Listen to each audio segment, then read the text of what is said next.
Olá pessoal, sejam bem-vindos à nossa primeira videoaula do terceiro bimestre.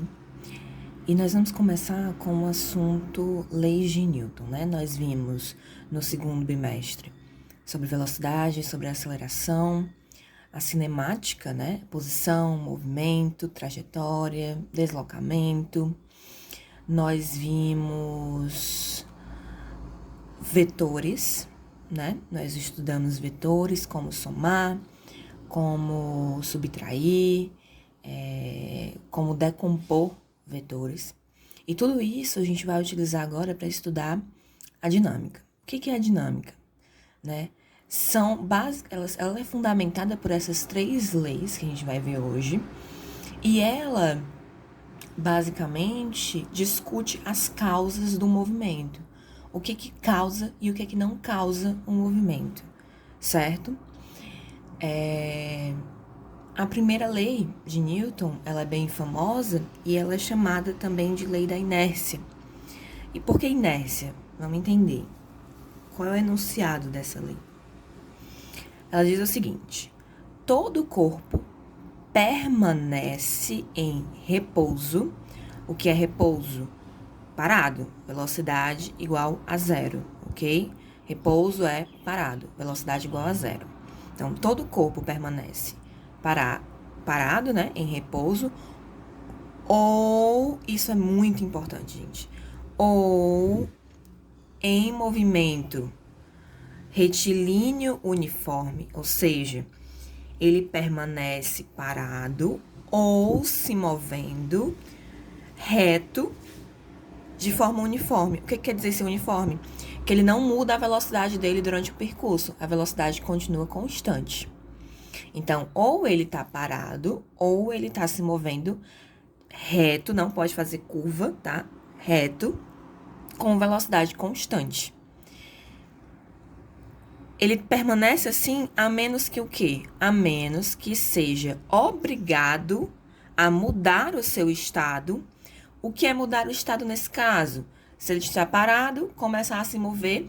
Se ele está se movendo, parar ou se mover mais rápido, ou mudar a trajetória, mudar de retilíneo para curvilíneo, né? A trajetória, se ele está indo reto, fazer uma curva. Isso é mudar o estado. Por ação de quem? Por ação de forças que atuem sobre ele. O que isso tudo quer dizer?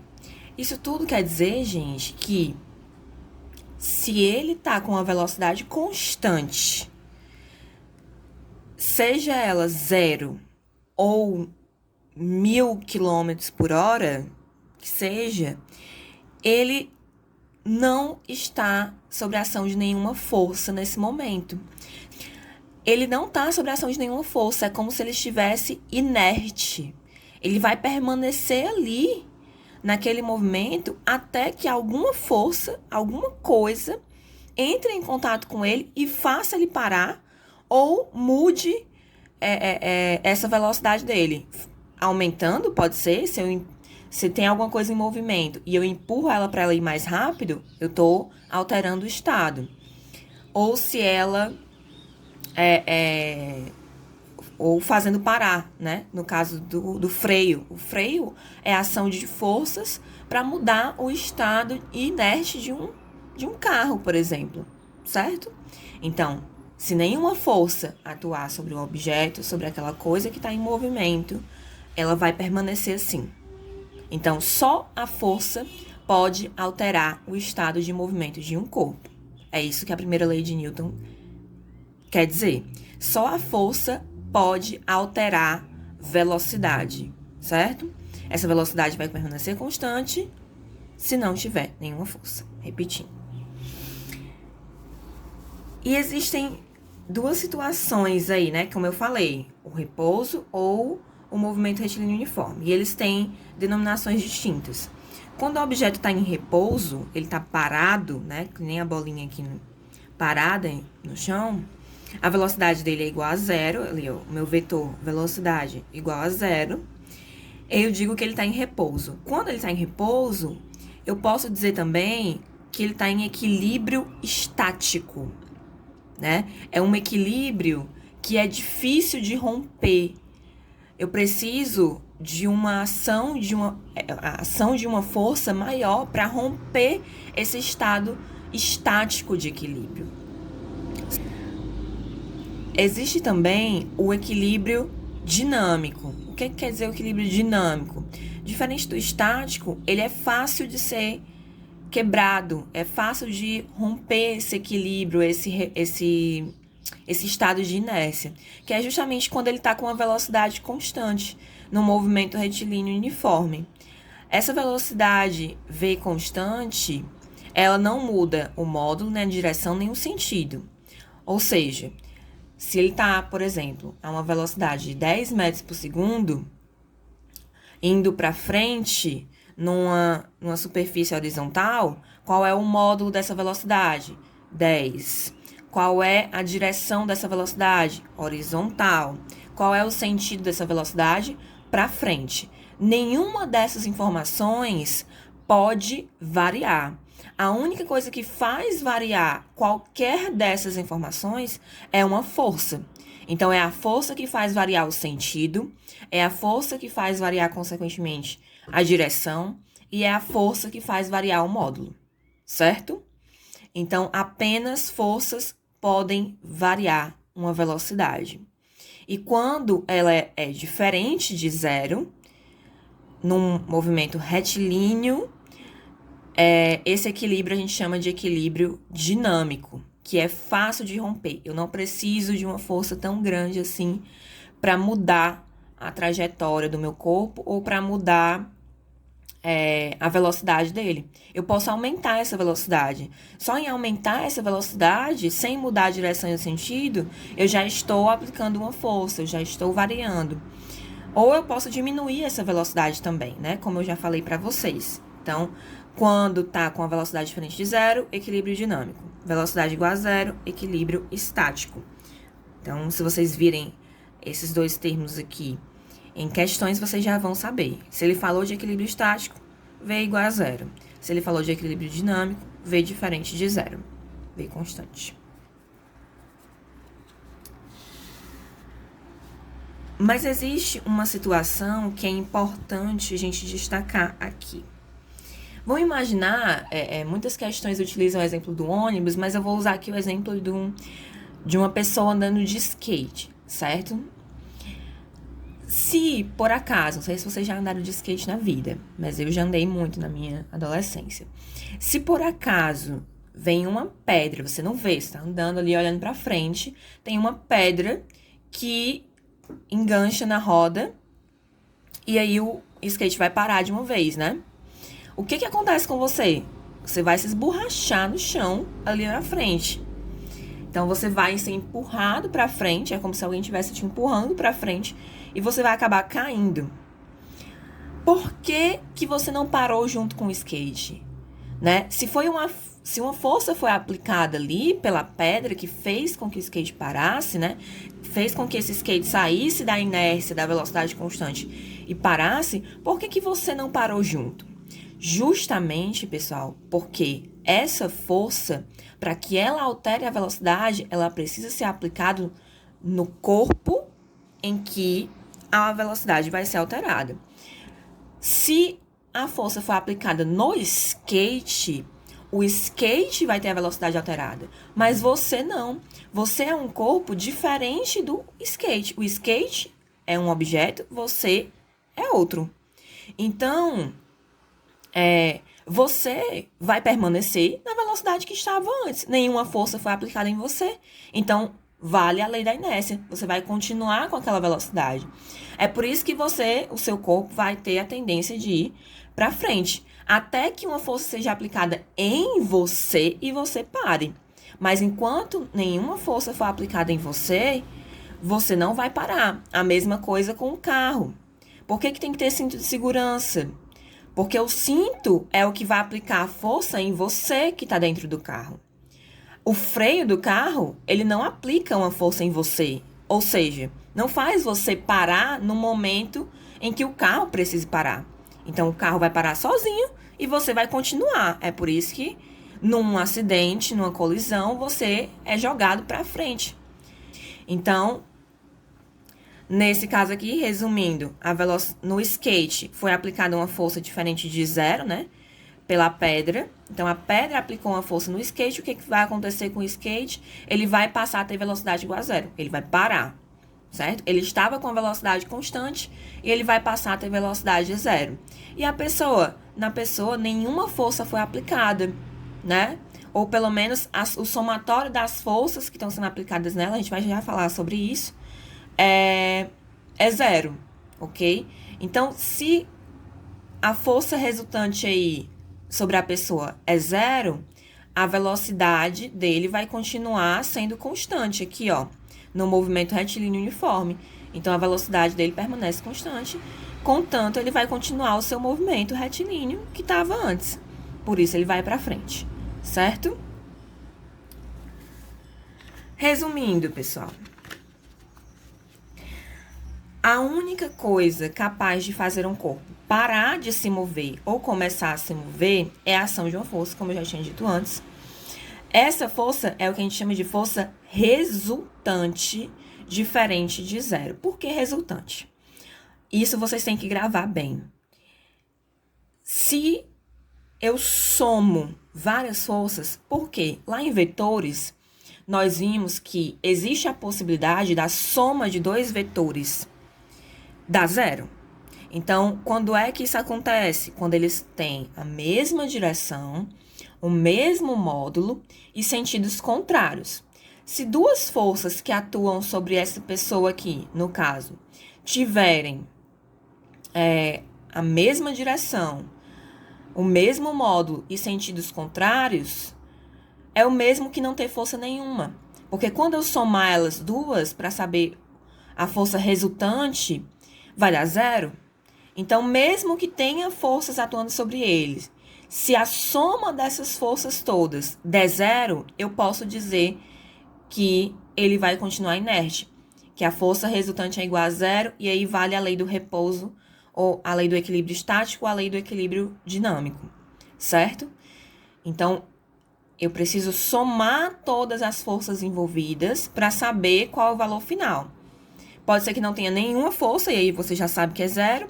Ou pode ser que tenha várias forças, mas que somando todas elas, vai dar zero no final. Então, tem essas duas coisas que vocês precisam se atentar. Não é apenas saber se não tem força nenhuma, mas se a soma de todas as forças dá zero. Porque é possível isso acontecer, ok? Em que situação, repetindo, quando essas duas forças, né? Ou mais que duas, somadas, tem sentidos opostos, e aí, mesma direção, e que somando os módulos dá zero. Na verdade, você não vai somar, você vai subtrair, né? Quando eu tenho sentidos contrários, eu subtraio o módulo dos vetores. Bom, agora vamos passar para a segunda lei. Do que trata a segunda lei? Trata justamente do que a primeira não trata, quando essa força é diferente de zero. Então, se essa força resultante é diferente de zero, o que é que resulta disso? Qual é a consequência disso? Então, a segunda lei de Newton também é chamada de princípio fundamental da dinâmica, certo? E qual é o enunciado dela? Vamos aqui. Quando a força resultante, olha lá, que eu acabei de falar, que age sobre uma massa M, é diferente de zero, surge, então, uma aceleração vetorial, né? Aceleração é um termo vetorial, nós já vimos. Surge, então, uma aceleração, sendo a intensidade da força resultante proporcional à multiplicação da massa pela aceleração. Então, se eu multiplicar a massa pela aceleração, eu vou ter a minha força resultante. O contrário também é válido. Se eu tenho a minha força resultante e eu tenho a minha massa, eu consigo saber quem é a minha aceleração. E a aceleração, nesse caso, é consequência de quem? Da força resultante. O que a aceleração faz, gente? A aceleração muda a velocidade. Ela varia a velocidade no tempo. É justamente o que a força resultante faz. Então, é um termo físico, é um termo matemático para especificar essa ação da força resultante. Então, a partir de agora, a gente tem um cálculo, né? Que é bem simples. E vocês já devem ter visto por aí, né? Bem famoso. Força resultante, que é uma força vetorial. O que quer dizer isso? Ela tem módulo, direção e sentido, certo? Essa soma final, soma vetorial de todas as forças que estão agindo sobre o objeto, o resultado final, o vetor resultante, é igual a quem? Em módulo, é igual a massa. A gente vai já ver por que a massa é importante nesse caso, multiplicado pela aceleração adquirida. Então, a partir da ação dessa força, eu vou ter uma aceleração resultante. Se essa força for zero, obviamente a multiplicação aqui vai dar zero. Como a massa não é zero, senão o objeto não existe, né? Objeto com massa zero é uma partícula, né? De um neutrino, vamos dizer assim, né? Não tem massa. Mas um objeto macroscópico, né? A gente não está falando de partículas, a gente está falando de objetos que têm massa. Então, ele tem uma massa, não é zero. Para isso aqui dar zero, quem é que tem que ser zero? Então, se a massa não vai ser zero? O A, né? Numa multiplicação, para dar zero, algum dos fatores precisa ser zero. Então, se a força resultante é zero, consequentemente a aceleração vai ser zero também. É isso que essa fórmula quer nos dizer, ok? Resumindo, e aí a gente vai ver a questão da massa. Para causar uma mesma aceleração, quanto maior for a massa, maior deverá ser a força resultante atuante. Então, isso aqui me diz o quê? Se eu quero causar uma mesma aceleração, vamos dizer assim, eu tenho um caminhão e uma bicicleta. Ambos estão na rodovia, certo? E eles estão a uma velocidade de, vamos dizer assim, 80 km por hora. Para fazer com que o caminhão pare ao mesmo tempo que a bicicleta, vocês acham que eu vou aplicar a mesma força nos dois? Claro que não. No caminhão, a força do freio precisa ser muito maior do que a força do freio da bicicleta para fazer com que eles parem. Por mais que eles estivessem à mesma velocidade inicial, por terem massas tão diferentes, a força resultante precisa ser diferente também para causar a mesma aceleração, né? Nesse caso que eu falei, nesse exemplo, a desaceleração, né? Que é quando eu faço o objeto parar. E o que essa massa representa, gente, fisicamente? Ela representa a resistência que um corpo apresenta a variações de velocidade. Então, massa, o conceito de massa, aquilo que a gente mede em quilogramas, né? A minha massa, a gente fala costumeiramente de peso, né? Ah, você pesa quanto? Mas não é peso. Peso é uma força, tá, gente? A gente vai ver depois nas próximas aulas o que é peso. Massa é o que a gente mede lá na balança. Essa massa, ela é o quê? Ela é a minha resistência à variação de velocidade.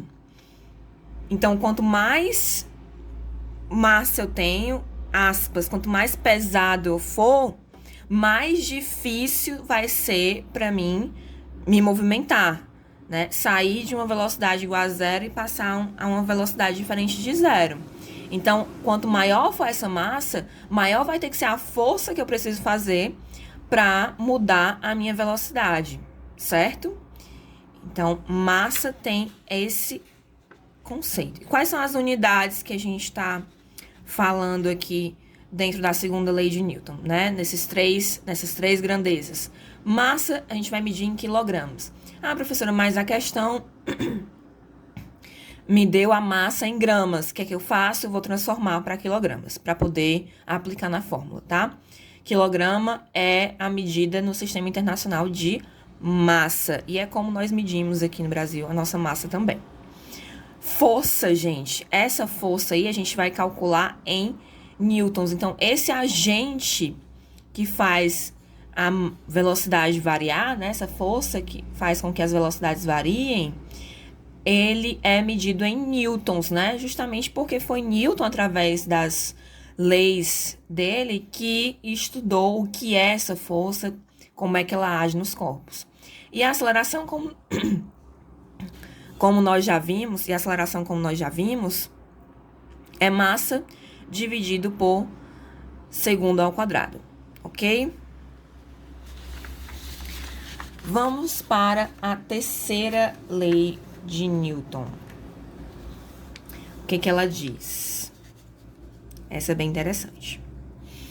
Quando um corpo A aplica uma força num corpo B, o corpo B, como reação, aplicará no corpo A outra força com a mesma intensidade, a mesma direção e sentidos opostos.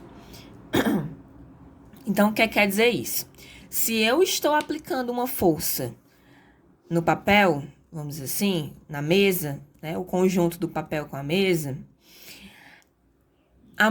junto com o papel vai estar aplicando na minha mão uma outra força com a mesma intensidade dessa que eu estou aplicando nela, só que no sentido oposto. Então, se eu estou aplicando para baixo, ela vai estar aplicando essa força para cima. Ela vai estar me empurrando de volta. Eu coloquei 2 exemplos aqui bem ilustrativos do que é essa terceira lei de Newton, né? Da ação e reação, princípio da ação e reação. Se eu jogo uma bolinha na parede, o que vai acontecer? Essa bola vai quicar, né? Ela vai voltar. Se ela volta, acontece também com o basquete, né? Você tá quicando a bola no chão. Claro, ali a questão da bola tem também a questão dos fluidos dentro da bola. Mas a gente não vai pensar nisso agora. Vamos pensar só num objeto maciço, vamos dizer assim. Se eu jogo ele contra a parede, essa parede, ela vai jogar esse objeto de volta para mim. Com que força? Com a mesma força, que eu apliquei a mesma intensidade de força, só que no sentido contrário, pessoal. Se ela veio nesse sentido aqui, ela vai voltar nesse sentido aqui. Então, se ela veio da esquerda para a direita, ela vai voltar da direita para a esquerda, certo? Então, FA, que é a força que está vindo, é a força de ação, que é a força que a bola está aplicando na parede, e FR, nesse caso aqui, eu chamei de força de reação, que é a força que a parede está aplicando na bola. Então, sempre que tem uma força de ação, vai existir uma força de reação de mesma intensidade, mesma direção e sentidos contrários. Outro exemplo muito recorrente nas questões, nas provas, é como nós andamos. Nós andamos por razão da terceira lei de Newton. Então, o que acontece? O nosso pé faz uma força no chão, empurra ele para trás e, consequentemente, o chão nos empurra para frente por conta da lei de ação e reação. Então, se eu aplico uma força no chão, empurrando ela para trás, esse chão vai aplicar uma força no meu pé, me empurrando para frente, como reação. Então, FA, força para trás, é a força de ação que o pé aplica no chão, e FR é a força de reação que o chão aplica no pé. Basicamente isso. Quando é que eu não tenho um par ação e reação? Quando é que a ação e reação não está acontecendo? Quando, que nem no exemplo passado que eu coloquei, se eu somar duas forças com sentidos contrários, certo? E mesma direção e mesmo módulo, eu vou ter força resultante igual a 0. Mas quando é que essa força resultante vai dar 0, pessoal? Quando as forças são aplicadas no mesmo objeto. Nesse caso, na terceira lei de Newton, eu tenho forças aplicadas em objetos diferentes. Então, perceba, Essa força FA, ela foi aplicada na parede. A FR, ela foi aplicada na bola. Então, uma não consegue anular a outra, porque FA está sendo aplicada em um objeto, em um corpo, e FR está sendo aplicada em outro corpo. Não tem como eu somar a força que está sendo aplicada num corpo com a de outro corpo. Eu só posso somar forças que estão sendo aplicadas a um mesmo objeto. O mesmo caso aqui. A força de reação está sendo aplicada no pé, mas a força de ação está sendo aplicada no chão. Eu não posso somar uma força que está sendo aplicada no chão com uma força que está sendo aplicada no pé, ok? Então, por isso, esse par, ação e reação, eles não se anulam, porque eles estão sendo aplicados em objetos diferentes. Vamos ver um exemplo de aplicação disso daí, certo? Basicamente, um exemplo de aplicação da segunda lei, que é onde a gente tem os nossos cálculos, né? O que fala aqui? Um vagão de massa igual a 100 quilos está em repouso, pessoal. O que quer dizer repouso, hein? Velocidade igual a zero, né? Velocidade inicial, né? Se ele estava em repouso, V igual a zero. Certo? Sobre trilhos. A partir de determinado instante, a força resultante F que passa a agir sobre ele tem módulo igual a 50 newtons.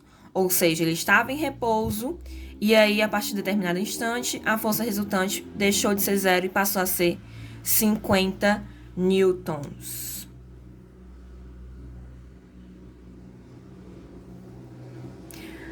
Com direção horizontal e sentido para a direita.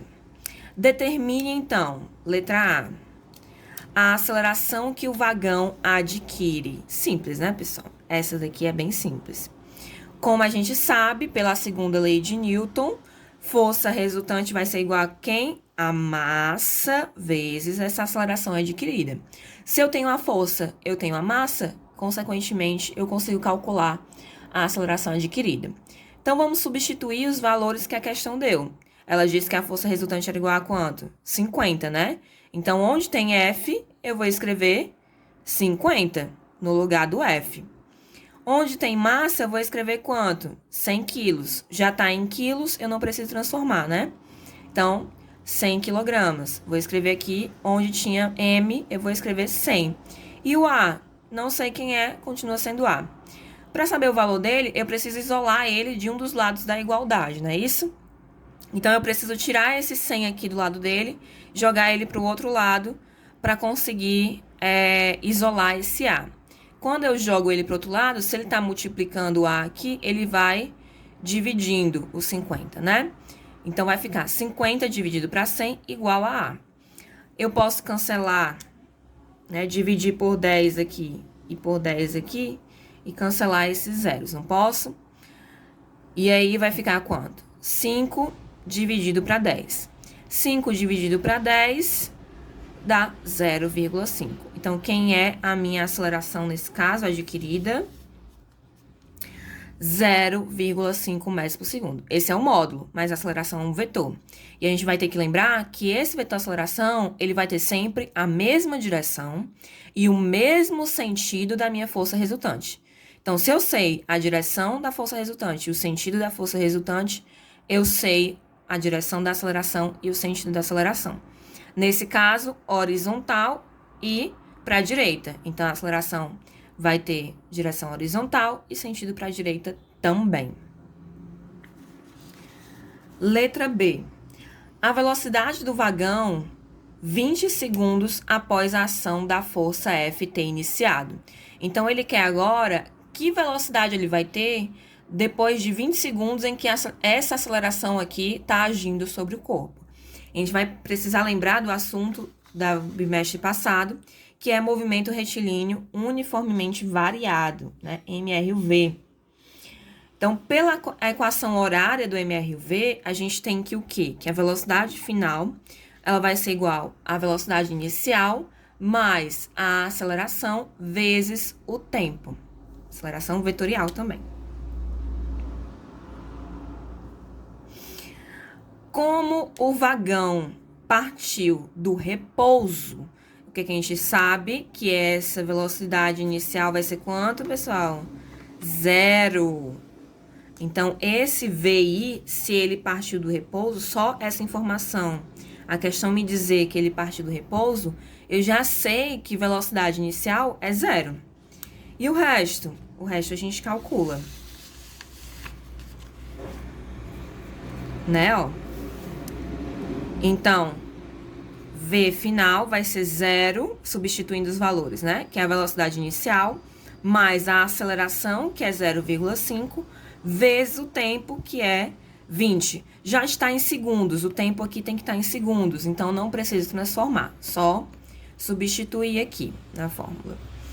Então, 0 somado, não muda nada, vai ficar 0,5 vezes 20. 0,5 vezes 20 dá 10. Qual é a unidade de velocidade? Metros por segundo. No caso, pessoal, qual vai ser a direção dessa velocidade? Se o movimento é retilíneo, né, ele está sobre trilhos, no movimento retilíneo uniforme, o que vai acontecer? Ele vai permanecer com a mesma direção, mas eu tenho que ver se o sentido vai ser para a direita ou para a esquerda. O que vai me dizer isso? Se ele estiver avançando, a minha aceleração for positiva, ele vai ter o mesmo sentido da aceleração. Quando a aceleração é positiva, a velocidade tem o mesmo sentido da aceleração. Então, vai ser para a direita também. Mas quando a aceleração é negativa, a velocidade tem sentido oposto, certo? Então, a gente tem que ver. A aceleração no caso de lá, foi positiva. Então, vai ter o mesmo sentido da velocidade, certo? Bom, pessoal, é isso. Espero que vocês tenham entendido. Foi bem resumido as nossas 3 leis. Façam os exercícios que eu propus, certo? Não deixem de fazer, porque é isso que vai ajudar vocês a entender melhor o que a gente viu aqui. Revejam esse vídeo, caso necessário, e mandem as dúvidas de vocês para no próximo vídeo a gente resolver, certo? É isso, bons estudos. Abraço.